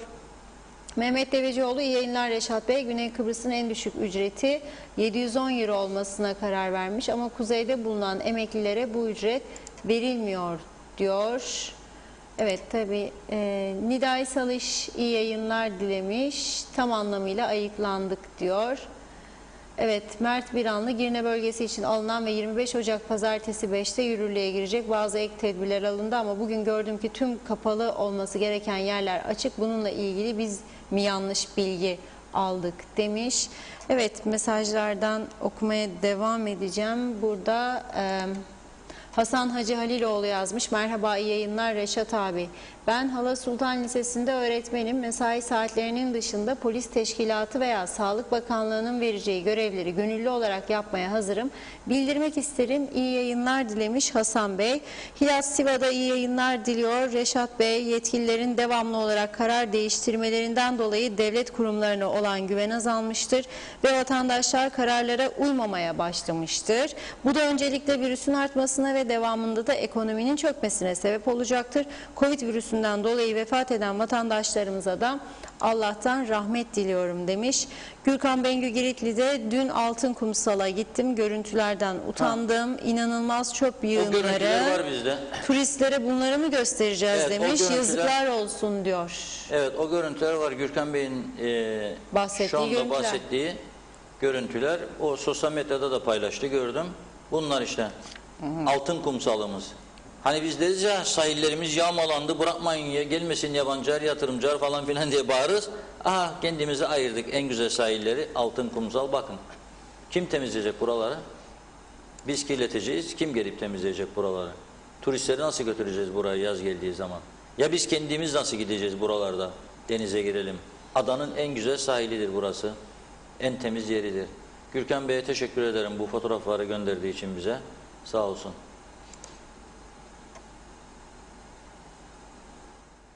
Evet.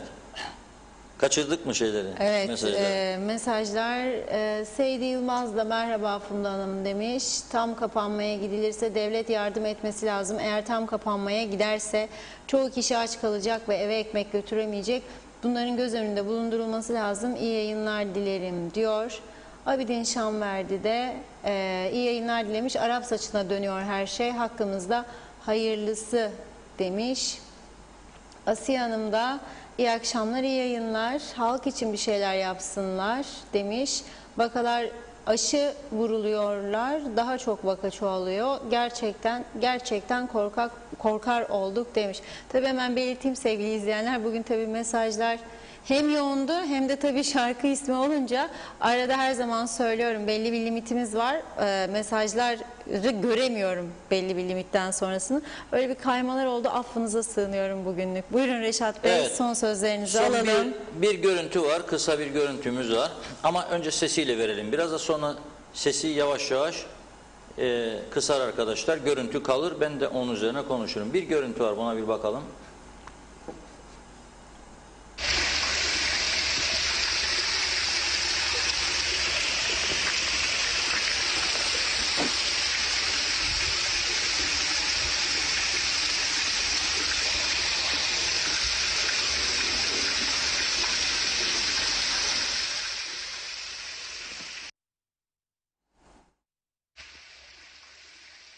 Neresi? Burası Doğancı Çemberi, Yeşilyurt Köyü arasında geçen içme suyudur diyor. Yani şey değil, kuyu suyu değil yani. Karıştırmayalım, veya kanalizasyon atıkları. İçme suyu olarak Doğancı Çemberi'nden Yeşilyurt Köyü arasına geçen içme suyudur. Bu su kaçağı 24 saat günde devam ediyor. Kaç zamandan beri? Bunu tahmin edebilir misiniz? Kaç günden beri? Kaç aydan beri? Daha da uzatabilirim. Kaç seneden beri? Susuzluk çeken bir ülke. Daha baraja sular 3-4 ay önce gelmeye başladı. Çok kötü duruma geliyordu. Nöbetler başladı. 2 yıldır tam bu su 2 yıldır hiç durmadan 24 saat günde akıyor ve bildirmedik yer kalmadı bölge sakinlerinin. En nihayet bana gönderdiler bu görüntüleri. Dediler ki umudumuz sensin. Bunu yayınla, görsünler. Belki bir Allah'ın kulu da çıkar da gelir. Cumhurbaşkanımız var, başbakanımız var, 10 tane bakanımız var, 50 tane milletvekilimiz var, yüzlerinden müdür, müsteşar, müşavir var, kalem müdürleri, danışanlar, danışmayanlar, bakanlar, bakmayanlar, var oğlu, var oğlu, var oğlu, var. 75 bin kişiye çek çıkaran bir devlet. Su dairemiz var mı? Var. Nerede? Nerede bu su dairemiz? Karayolları var mı? Var. Nerede bu dairelerimiz? Kimdir bunların sorumlusu? Buradan açık mesaj gönderiyorum. Bu ve bunun gibi yerlere bir bakalım. Bu kadar sahipsiz olmasın bu memleket. Yazık, günahtır. Giden sudur. Ve gene kuraklık bekliyor bizi bu sene. Belki hafta sonu gelecekmiş diye bir mesaj okudum bugün meteorolojiden. İnşallah doğru çıkar. Da hafta sonuna doğru biraz yağış alırız, yoksa dumandır halimiz. Onun için lütfen bunu düzeltelim. Bölge halkı diyor ki biz çok yerlere uyarı yaptık. Gören duyan olmadı. Ben buradan çağrı yapıyorum. Su dairesinin müdürüne, ha ekip yoktur derse gelsin, ben buradan bizim medyadan 20'şer lira toplayacağım gariban çalışanlardan, ben de vereceğim. Bir su tesisatçısı bulsun, su dairesi müdürü götürsün, bir de selfie çeksinler orada tamir ettik diye göndersin bana ve yayınlayın buradan. Veya sudan sorumlu bakan kim ise bilmiyorum. Bakanlıklarda bölüştü. Şimdi gene daireleri falan, hangi bakan hangi daire, sarhoş olduk. Devamlı değişiyor. 6 ayda bir o bakanlık senin, bu daire benim, o daireler benim, bu daire senin, kavga da ederler. Senin mi benim mi, sanki birilerinin olduğunda bir şey olacakmış gibi. Yazık vallahi, üzücü bir durum. Bunu da programın sonunda aktarmak istedim ve bugünün programının da sonuna geldik. Artık haftanın ilk günü. İnşallah hayırlı haberlerle yarın birlikte oluruz. Bakalım üst kurul ne üretecek, hükümet ne diyecek? Üst kurulda üretilir, sonra sorulur benim bildiğim başbakana. O da bir bakalım der herhalde. O da değerlendirir. Sonra sorarsa sorar bilmiyorum ortaklarına falan. Ve neticede ortaya bir sonuç çıkıyor. İnşallah iyi bir sonuç çıkıyor. Kapatacaksanız buyurun kapatın ama ödeyin. Bir tarafı ödeyip bir tarafı ödemeden kapatma kararı almak olmaz artık. Yeter bu kadar. Kapatacaksanız hükümetsiniz güçsüzdedir. Evet buyurun ama ödeyin. Bu kadar insan tekrar 2 hafta, 3 hafta neyse düşünce bilmiyorum. O kadar süre evinde 3 kuruş parasız kalamaz ve geçen defa yaptık. Bu defa Diyalog böyle bir kampanya da yapmaz. Çünkü bazı çevreler, çeteler vardır. Kıskançlıktan hemen başka şeyler saldırıya geçerler ve ona alet olan iş adamları da var. 74 sonrasında böyle dozerin kepçesiyle yükselenler var.